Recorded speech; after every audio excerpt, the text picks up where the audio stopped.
BYJU'S classes went from a small coffee stall to a classroom, to an auditorium, to a stadium in a matter of few months. What are the numbers that you need to track? Yeah. Are ultimately what value are you creating? Yeah. What engagement are you creating for your products?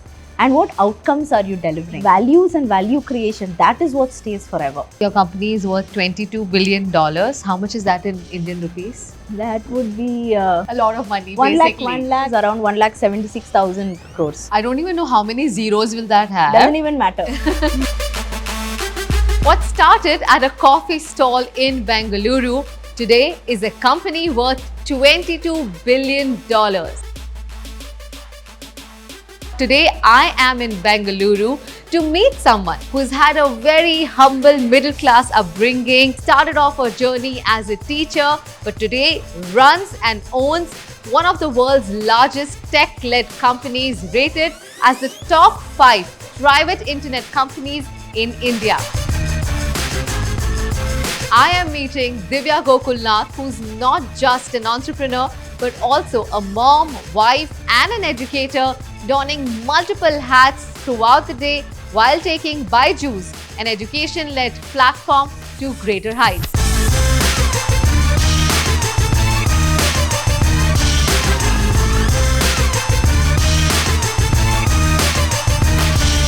Hi Divya, welcome to Curly Tales. Thank you for having me. I want to know, have you always been from Bengaluru? I'm completely a Bengaluru girl. Okay. Although my mother is from, born and brought up in Chennai. Okay. My father from Bangalore. And then I married a Keralite, and then I picked up Malayalam. Tell me, I'm here only for a day. What is it that you would like to recommend to me if I have to go out exploring Bangalore? The best places we would go to, it's a niche ice cream shop called Corner House. You get the Corner House, most okay. amazing handmade ice creams which they bring together in beautiful ways. And my favorite is something called cake fudge, which is coffee ice cream on chocolate brownie and then chocolate sauce. And then there's this place called Sweet Chariot, and they have the most amazing dark chocolate cake. The Jayanagar side, you get the most amazing dosas. Okay. So you should go to the street in VV Puram. So you get capsicum bhaji, deep fried dumplings of capsicum stuffed with different kinds of bhel and all of that. It's very, very tasty. Wow, and you just make it sound so tempting that... You're going to run there after this, right? Yes, I am going to before I catch my flight. I'm a big fan of Indian food. Okay. And the best thing to do is to blend it with some international cuisine, and you have some amazing fusion dishes. This is one such place. Let's begin. I can't wait to try out all the food that you've mentioned so far and what this restaurant has to offer.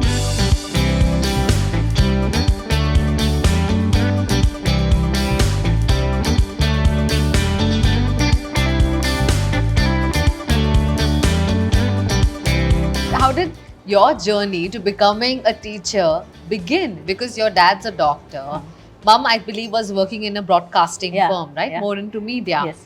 So how did you think of becoming a teacher? I never thought of it, and during that time between my last year and going abroad and applying for universities is when I attended BYJU'S classes for math. And he is the teacher I learned from. So I attended his classes. So you can add a romantic twist to the story. I was in my final year of college, and as I said, I was attending his I had applied to attend his classes. So when I called this number, there was this person who picked up the phone, and I'm like, I'm Divya and I wanted a seat. My friend is attending your classes. I've heard it's great. I need some help with math to write my, my exam for the GRE. And this person on the other end of the line is like, okay, no, the batch is full. So I'm like, okay, fine. This is another typical marketing gimmick. We always say it's full. I'm like, look, I'm a rank holder. I'm a university topper. And I'm very, very serious about academics. I want to. And then after a lot of convincing, that person said, okay, come and, attend a class. And then if you like it, you can continue. So I went for the class, and it was really packed. It was really packed. It was not a marketing gimmick. It was definitely not a marketing gimmick. And it's a classroom of 100 people where you have at least 160 people, 170 people sitting. So I was fortunate to be in one of those initial classrooms. So BYJU'S classes went from a small coffee stall to a classroom, to an auditorium, to a stadium in a matter of few months. It grew so fast because it grew organically. It grew by word of mouth. I think he saw in me the teacher. And he asked me to teach. He said, why don't you teach? That's how the first class happened. and I taught, and then one class and second class and third class and fourth class. I started loving what I was doing. I took that decision, I stuck to it, I stayed back. But the way it grew was also because from offline, you guys went online. How did that idea come about? We have been very big risk takers. So we've taken big, bold bets. Yeah. And that has worked. So, for example, our bread and butter was from offline classes. Yeah. And at one point, we were filling stadiums with 25,000 students. At one go. At one go. And it's almost like a math rock concert, because you have a performer on stage who's keeping 25,000 students and their attention focused. And it's very difficult to do that with the younger generation, Yeah. right? So it meant that it was content which was king. It was what we were teaching and how we were teaching it, which had to be scaled up. And that's when we realized, if we have to take this from thousands to millions, the only way to do it is to have technology by your side. We brought a lot of simple concepts to life. So if you say, let's imagine a triangle, you typically would turn towards a blackboard and draw it. So now we would do in-air gestures and it would come to life. We set up a small media team, and we were very innovative in the way we set up the team also. The first 200, 300 students, 300 employees, and I still say students, came from BYJU'S students. So it's a very highly passionate, highly focused group of people working together to bring learning to life. In 2015, we launched the app, and at that point of time, not even learning apps itself were rare. Yeah.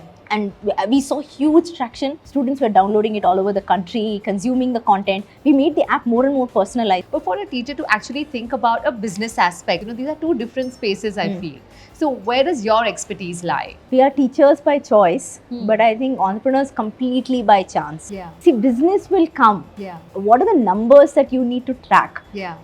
Ultimately, what value are you creating? Yeah. What engagement are you creating for your products?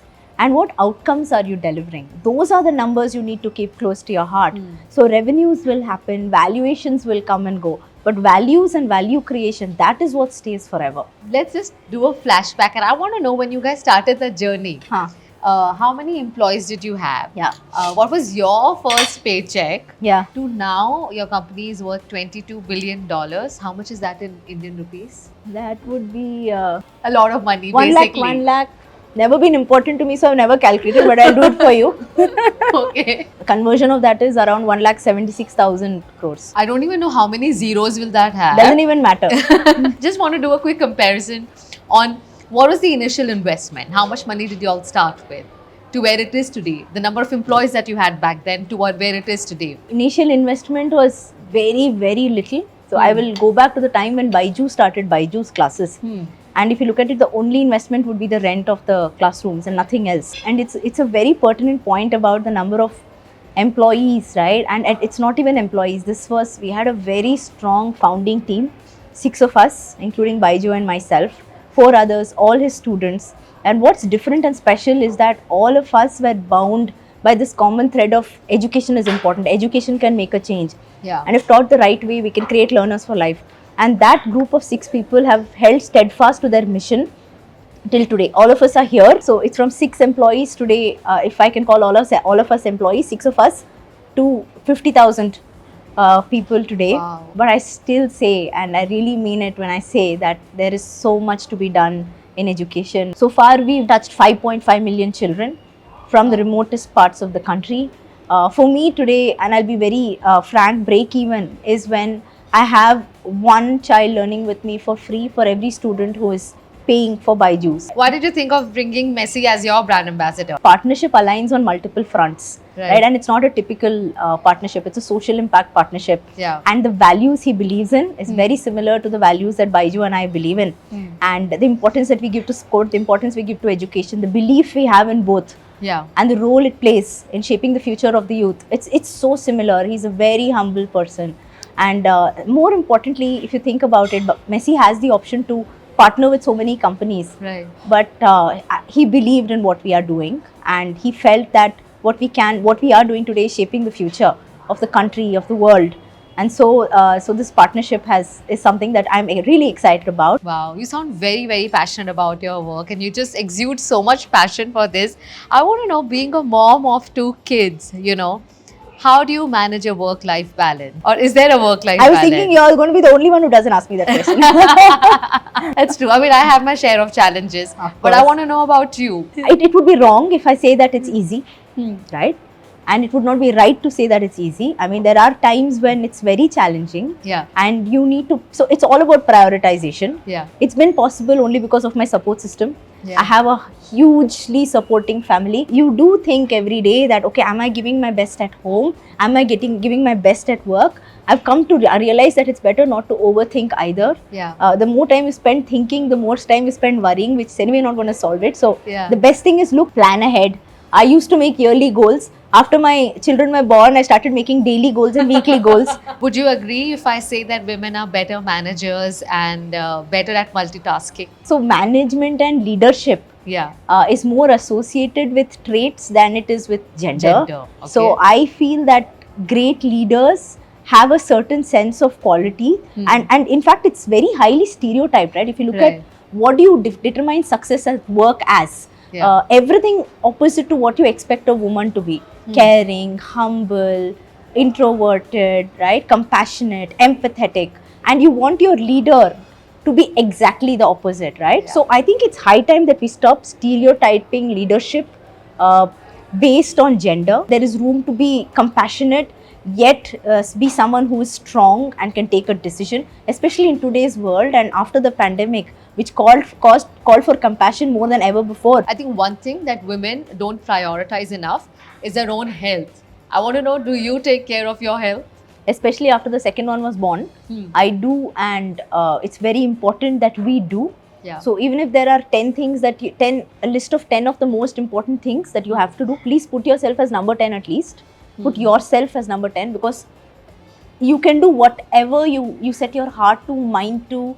You can do anything. The only thing that can stop you is your health. Yeah. So it's extremely important that you take care of yourself so that you can take care of others, so that you can take care of the important things in life. So I've made it a point that 30 minutes a day, whatever happens, I do some form of physical activity. It could be running, it could be swimming, it could be HIIT, it could be strength, it could be anything. But 30 minutes a day, I somehow try to make it happen. I work with my husband, and it just happens so that we discuss so much about work.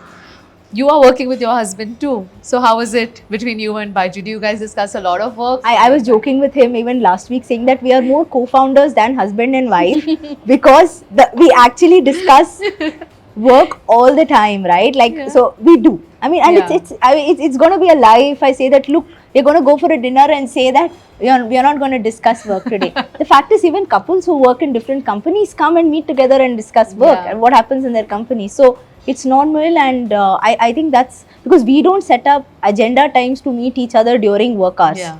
Right, but we need to discuss things. So it typically happens after work hours, and both of us love what we do so much that it doesn't feel like work and life needs to be separated at all. We enjoy what we do every day. We feel we are creating an impact every day, and our passions are very limited.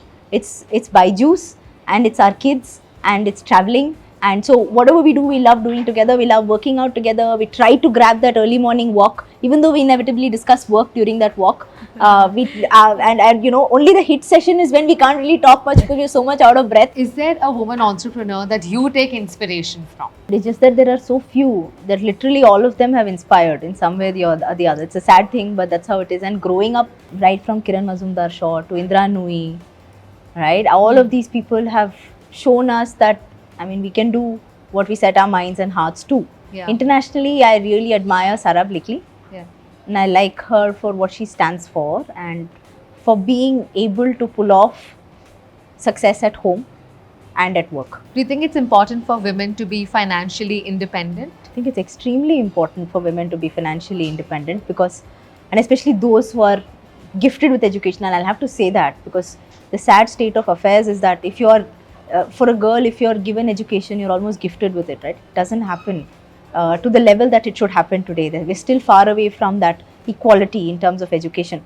So especially if that is there, I mean, we should make the best use of it. We should be financially independent because that makes us more confident people.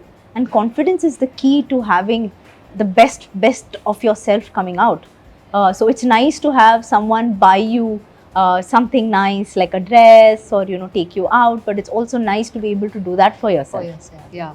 I want to play a fun game with you. Okay. Okay. I'm just going to give you this or that, some choices, and you have to tell me what you prefer. Okay. Tea or coffee? Coffee. Instagram or Twitter? Instagram. One woman entrepreneur you really look up to? Sarah Blakely. Work from office or work from home? Work from both. Really? Very important. An introverted boss or an extroverted team leader? Today, an extroverted team leader. Team leader. Logic or emotion? Your pick would be? Logic. Benne masala dosa or appams? Benne masala dosa for breakfast, appams for dinner. Okay. Sneakers or heels? Both. Fiction or non-fiction? The genre you Non-fiction. like. Non-fiction. Your guilty pleasure, if you had to pick, reality shows or documentaries? Documentaries. Your way to celebrate, a house party or a quiet night in? A quiet night in. Chemistry or biology? Biology. Geography or history? Geography. Thank you so much, Divya. It's been wonderful chatting with you in Bengaluru. And the next time when I am here, let's go out and explore the streets Yes, I'm of going to Bangalore. take you through all the favorite places that I've grown up loving, Yes. all the food that I've grown up eating, and I'm looking forward to meeting you again. Thank you so much for coming and trusting the food. Yes, thank you. I'm loving it. I'm going to finish all of it here.